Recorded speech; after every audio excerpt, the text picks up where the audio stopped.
Welcome to Vacation Rental Mastery, where your host, Karan Narang, guides you through harnessing vacation rental investments. Whether you're new to vacation rentals or expanding your portfolio, this podcast fuels your path to freedom. Join us in this movement to transform your life. Ready for change and legacy building? You're in the right place. Let's embark on this freedom journey and master vacation rental investing together.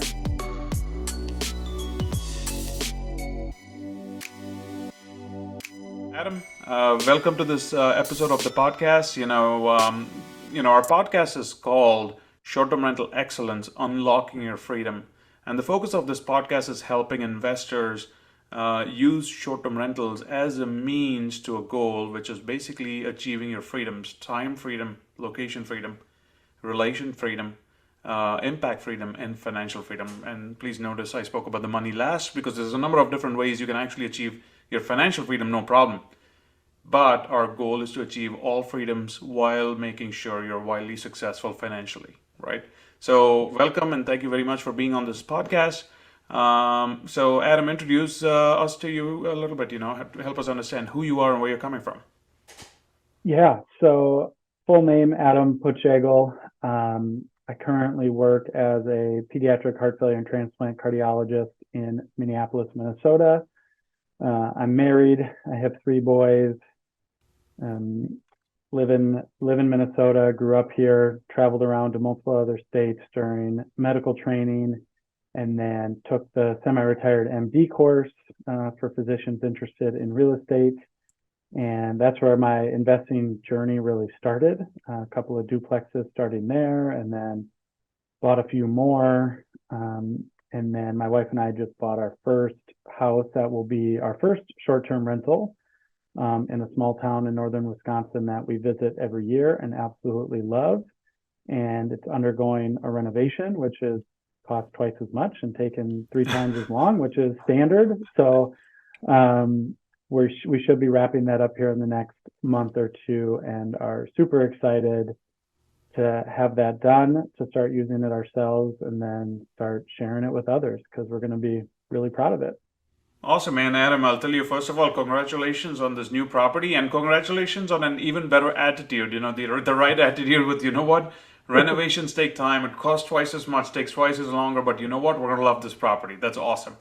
Now, again, while I understand this is a lifestyle property for you, ideally we try to steer away from those sort of situations when we're doing this for investment purpose, right? So, so again, congratulations and welcome. I'm glad you're getting into your first short-term rental, and I think you'll see it shift from your long-term rental mindset to a short-term rental mindset. It's very different, it's more hospitality-like. So you'll see that, you'll feel it, and you're in place to go on to this amazing journey. Okay, so tell me why real estate? Why do you want to do this? Why do you like real estate?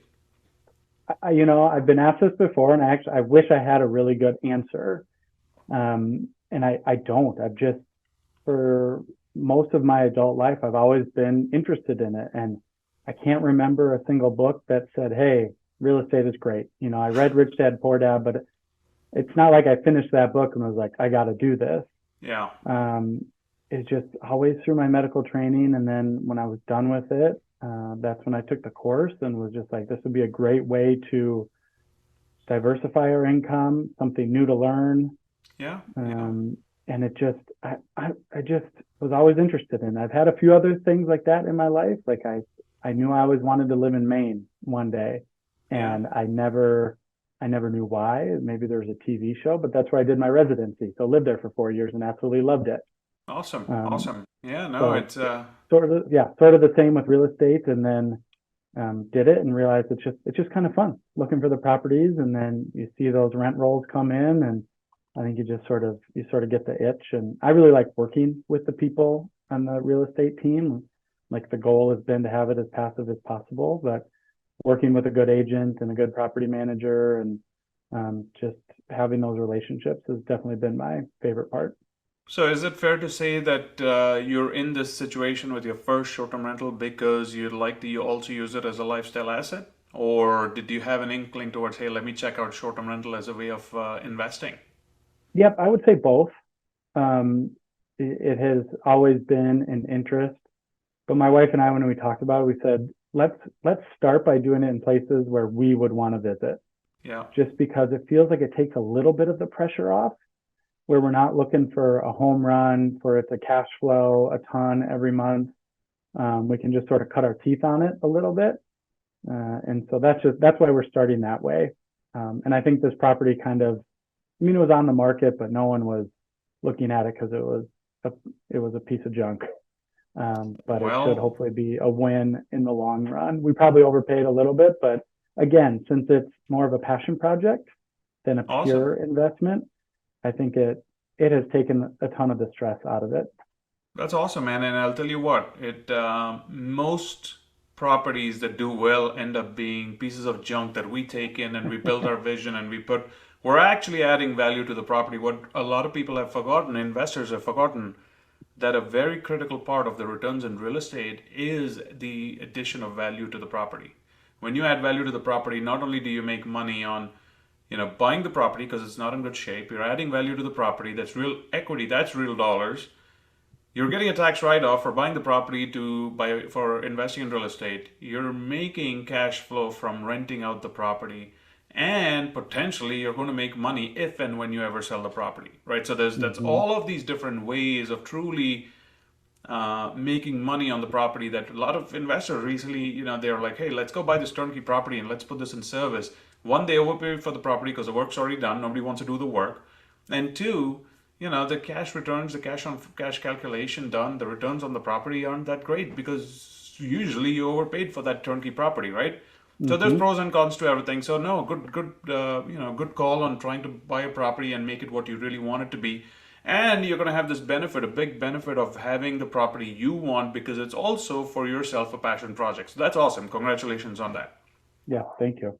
So Adam, what specifically can I help you with today?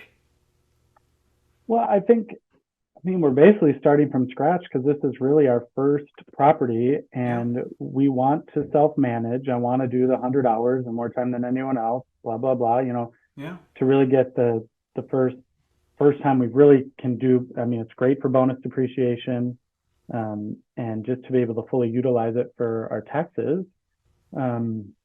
And I think what I think a lot about in this is just the efficiency of it. I know it'll only be one property, but still nervous because it's the first and you want to get good reviews right off the bat. And it's a town of only like 800 people, so there's not a lot of labor. Yeah. But there's a lot of short-term rentals. And so just, systems and processes and making sure I'm up and running and able to get guests in there relatively soon when the primary season hits here this spring and summer, and probably what a lot of first timers are looking for. Yeah, so Adam, let me put it this way. Would it help if I gave you, I'll say, my top 4 or 5 tips for people trying to get into this and doing things the right way? Would that be helpful for you? Absolutely. Okay, so let's do that. Okay. Tip number 1. Get your systems and processes in place before you have your second, third, fourth, fifth property. And I'll tell you what happens. It's okay to launch your property on a single platform and try to get it booked in the first maybe a few weeks, maybe a month, right? But don't just stay there. What people do very often is they just put it on Airbnb and say, oh yeah, you know what, I'm going to go make this work.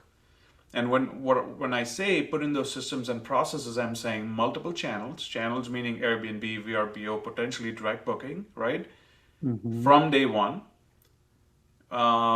Putting in your property management system or channel managers, what they call it. This is the central system that allows you to manage the calendars across different platforms. People say, oh, you only need that if you've got multiple properties. But you know what? You're a pediatric heart surgeon is what I heard. You don't have the time. Not a surgeon, but on the medical side of it. Medical side of it. Fine. You're still in a profession where you don't need to or want to be able to sit and babysit this thing, correct? Absolutely. So in my opinion, what you need to do is you need to focus on putting in those systems in place that will allow you to dynamically manage these calendars across multiple platforms. have the systems and processes ready, have your pricing models ready. So when I talk about that, use a dynamic pricing system. Okay, a dynamic pricing system such as Price Labs, that's what we use, is very popular. It cuts down the effort required to manage pricing, especially across different dates, different events. Let's say there's events in town that you need to raise pricing for. A lot of that fluctuation is done for you by the system. That's not to say that it's a set it and forget it type of system. You still need to work on it, but it cuts down the effort tremendously and helps you optimize your revenue. Okay, so dynamic pricing for sure, channel manager and property management system for sure, launch on multiple platforms. Okay, don't just stick to one platform because every market's different.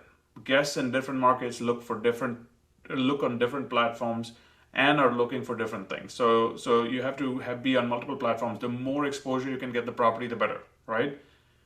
Yeah. Have your other non-technology systems in place. When we say systems, a lot of times people are looking for, oh, what's that software I can sign up for? Yeah, there's those, but what we are also talking about is processes. When I say you have a process, converting it into a system means that it becomes a documented process, has a trigger that leads to a documented process, and has a desired outcome. That's a system still, right? It's a manual system, but it's still a system. So I'll give you an example. So this week, I got a call at 1 a.m. First time in 3 years. First time, I promise. First time, right? And the call was an escalation from my team who helps us manage properties. And we have an SOP for escalations. Anything related to health, safety, security, we have an escalation SOP, right? My team, I got a call saying, hey, you know what? The guest is hearing a carbon monoxide detector go off. That is a concern because we know that if it's truly carbon monoxide leak, it can kill people, right? I want to make sure it's managed properly, it's handled properly, so it's an exception under which my team will call me. So the process being in place, I got the call, we addressed it, I spoke to the guest myself because there's a liability issue tied to it as well. We want to make sure we protect the property owners from getting into that mess, right? Mm-hmm. We made sure that the fire department got there to confirm that there was no gas leak, and we determined that it was truly batteries that were dying.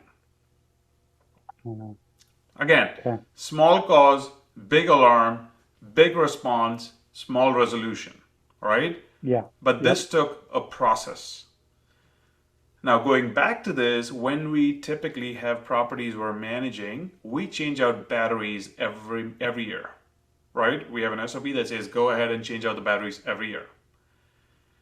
We've now, since this is a new property we just started managing, we've now updated our SOP to say even when we take over the property, doesn't matter whether the owner changed it last week, we're going to go change the batteries now, no matter what. When we take over managing this property, we change the batteries. So that way we know we don't have these alarms. And it now becomes part of our ongoing SOP. There's no system, but it's still a system because the manual process that's been converted into a trigger, into a process, and a desired outcome. So create your manual of systems here. And I'll tell you, this won't be your one and done, right? It's not like you're putting this in place and it's like, okay, this is final. Use the first property you have to refine these systems and processes that'll allow you to expand and grow in the future. You want to make this a delightful experience. And the reason I say that is, when I started investing in short-term rentals, I made sure the systems and processes were in place on day one. Mm-hmm. Because I come from a consulting background and I used to work with clients all the time talking about systems and processes, and I said, I'm building a business myself. I'm going to put these systems and processes in place now because I'm not looking to build another day job, right? So having those systems and processes in place has allowed me to now scale to managing 20 plus rentals, right? Gotcha. Mm-hmm. Mine and properties that we manage for others is over 20, and this year will be over 50 properties. And we barely change the systems, the technology behind it, but our processes and our SOPs are constantly evolving, right? So that's, if you can set the baseline of your processes with your first property, you're not going to feel overwhelmed. It's going to allow you to, you're going to have a good foundation. It's going to allow you to optimize as you go along, to streamline in a manner in which this becomes a fun experience for you. You want this to be fun. Yeah. Yes, it needs to make money, but you don't want it to become a burden. You don't want to feel like, you know what, this is another day job for me. You don't want that. It's that time freedom that we're all after. People think it's money. Money's great, right? But if it's going to take up 23 out of 24 hours in your day, you don't want that, right? So we automate 80% of our processes are automated. We've got SOPs for the other remaining 20%. We are constantly evolving, and that, if you can put that foundation in place now, it will allow you to truly expand over a period of time, right? And I have absolutely no doubt that'll make you successful. You're going to have fun doing it.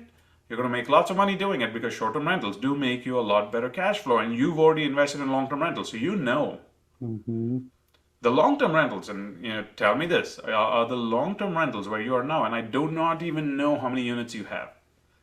Do you feel comfortable resigning from work and saying, I'm not doing this anymore, I'm just doing my duplexes? No.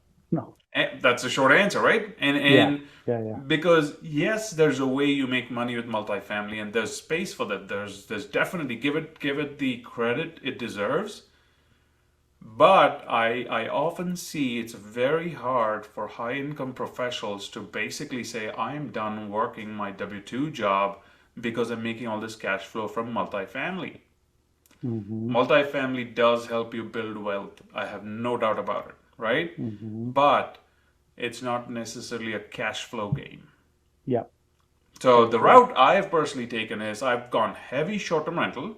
In my build phase, I'm in heavy short-term rental.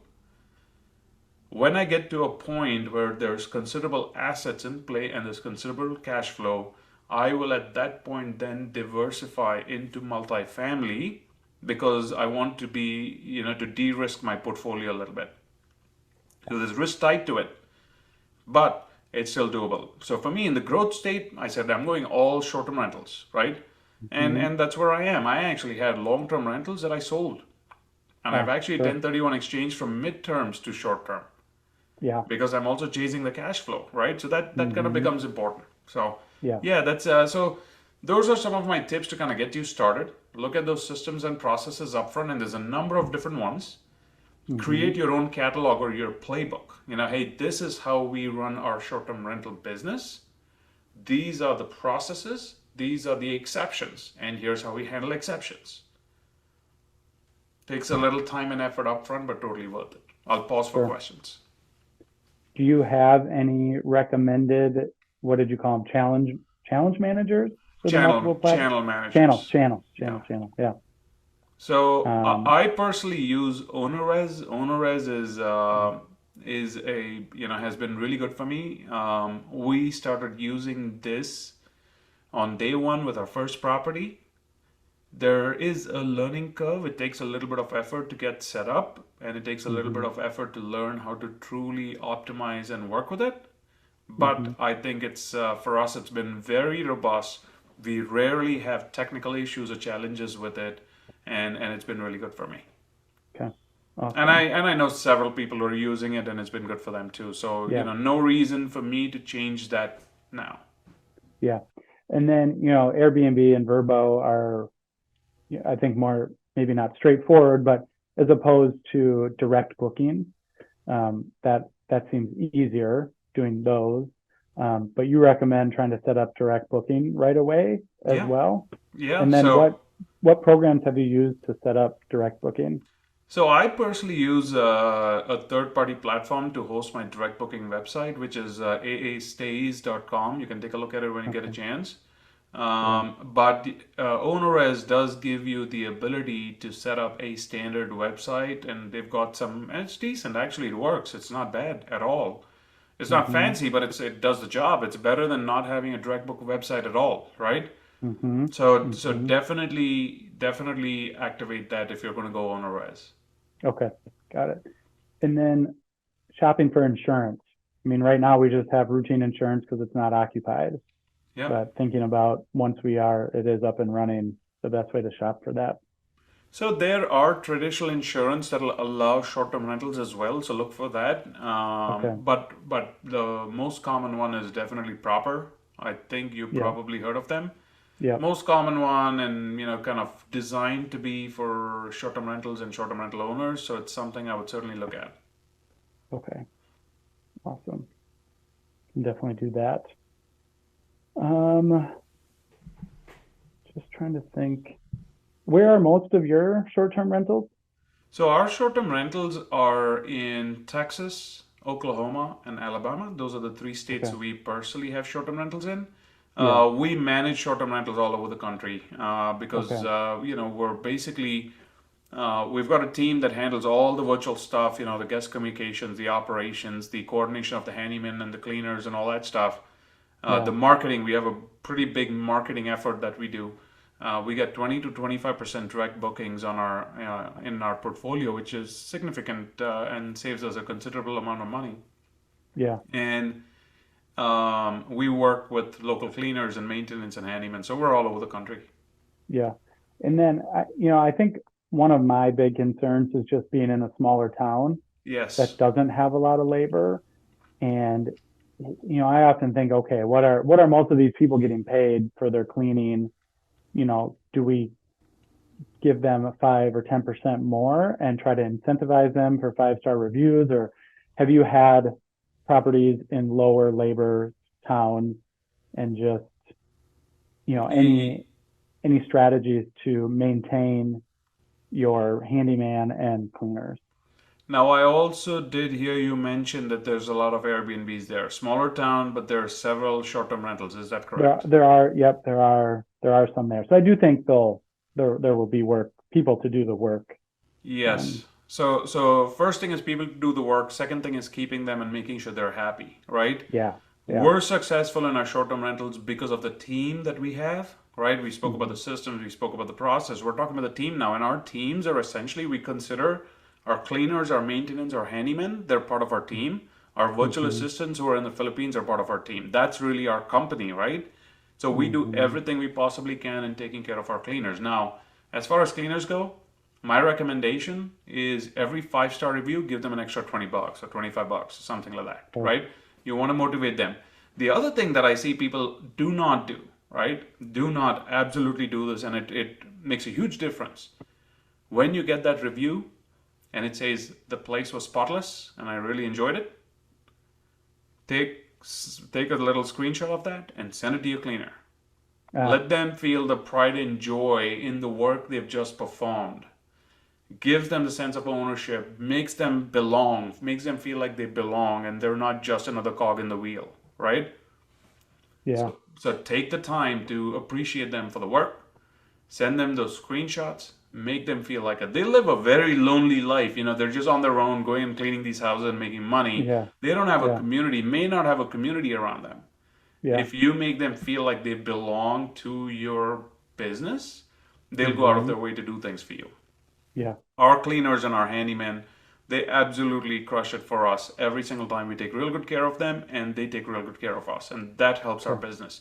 It's the only way we're able to manage properties all over the country. Yeah. Yeah. No, I mean that makes sense, and it's been interesting. Yeah. I've heard from some people like, oh, don't do any kind of bonuses or things like that, and I'm like, well, it feels like if you want to keep them happy, then you do Yes. that because that's a Would you huge not like a part. bonus for a job well done? Yeah. Yeah. I Exactly. mean, of course. So Of course.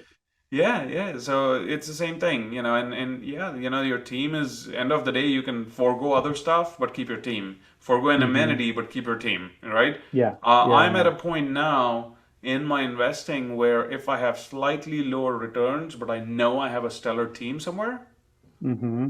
I will take it because it allows me to focus on what's important, which is building, right? Yeah. It brings Yeah. me the momentum versus I'm struggling to deal with the cleaners and the handyman because of the property I chose. That eventually is going to hit my bottom line because I won't find a good team.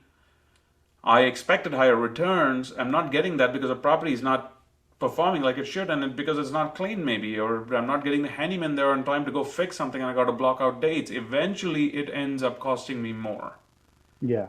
So it's a very tricky business, but I think it's one that's really fulfilling if done the right way. Yep. Absolutely. No, it Yeah, I think, to me, I think that'll sort of be the fun part, is working with the people who are taking care of the property. correct. And Yep. and it's again, what you have to remember, Adam, is you're just starting in short-term rentals. Oh yeah. Okay, go back to the days of you investing in multifamily or duplexes. Okay, Hmm. if that experience was not good, you would not be investing in them. Correct? Nobody Yeah. wants to go through pain. So Yeah. the more work you can do in making this a pleasurable, good, fun experience, the Hmm. better your odds of truly continuing to feel good about it, continuing to invest in it, and continuing to achieve these new freedoms we're talking about. Hmm. I myself am at a point now where I quit my W-2 job. I've got all the freedom in the world. I can go, today I'm here speaking with Adam because I chose to be here to speak to Adam, correct? It's a Hmm. choice. I'm developing this relationship with Adam because I want to.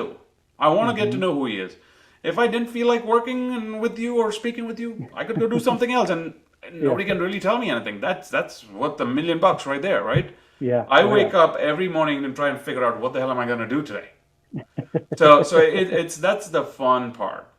And Yeah. and and I've just used short-term rentals as a mean to accelerate my path to get there.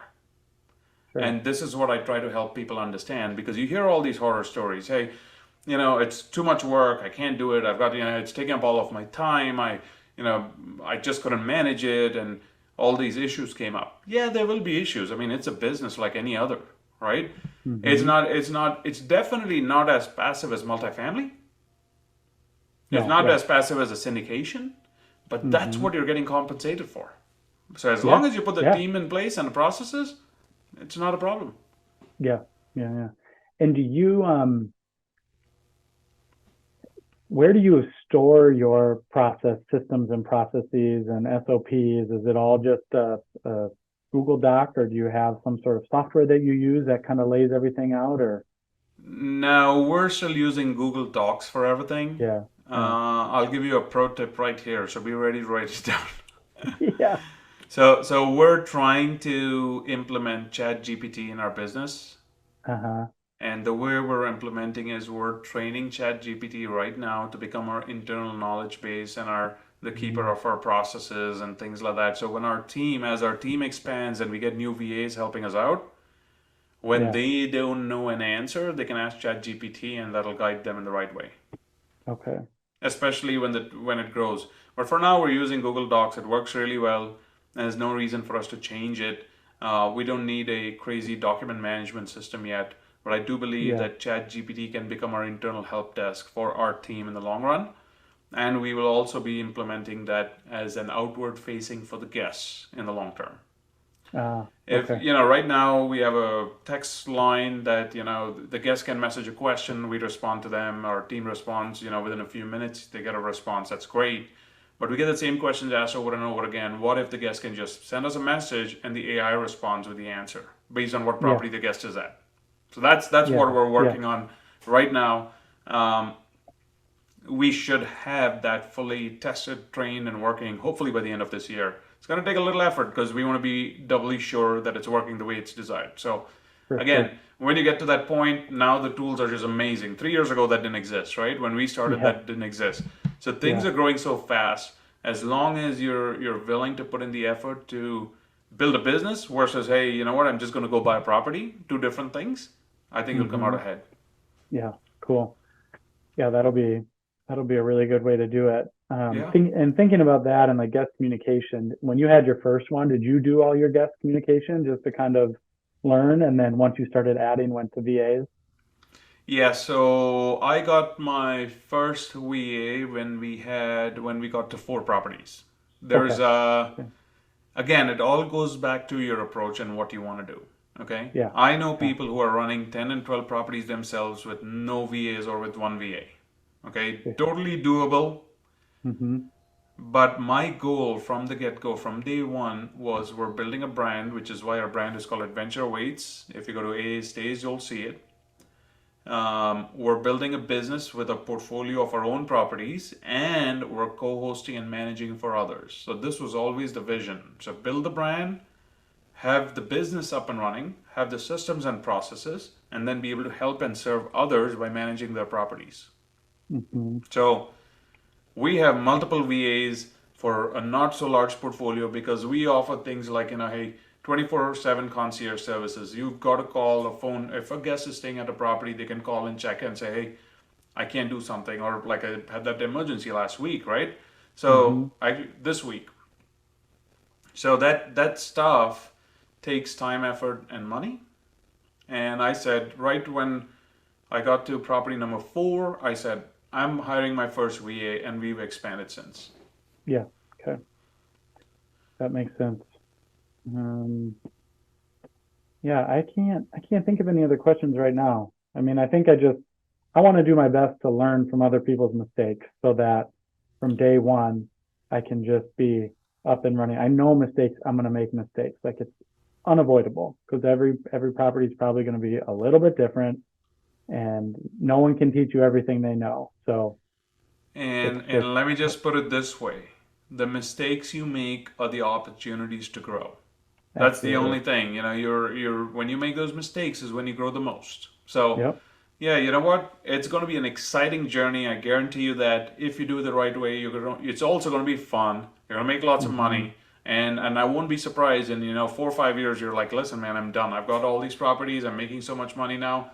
I've earned my freedoms. I don't need to work anymore or whatever, because end of the day, time is the most valuable asset. That's the one thing you cannot get back ever, no matter how you try, right? Yeah. So we want to try and secure that. And I think this is a great way to do it because it allows for so much cash flow that allows you to replace your income with something else. Yeah. So we're here. Reach out. If there's anything we can help with, I will be happy to help out and jump in and do what I can to help you out. But I wish you luck. I think this is a very exciting journey for you, and I think you're going to have a great time building this out. So congratulations again. I wish you luck, and you know where to find me if you need me.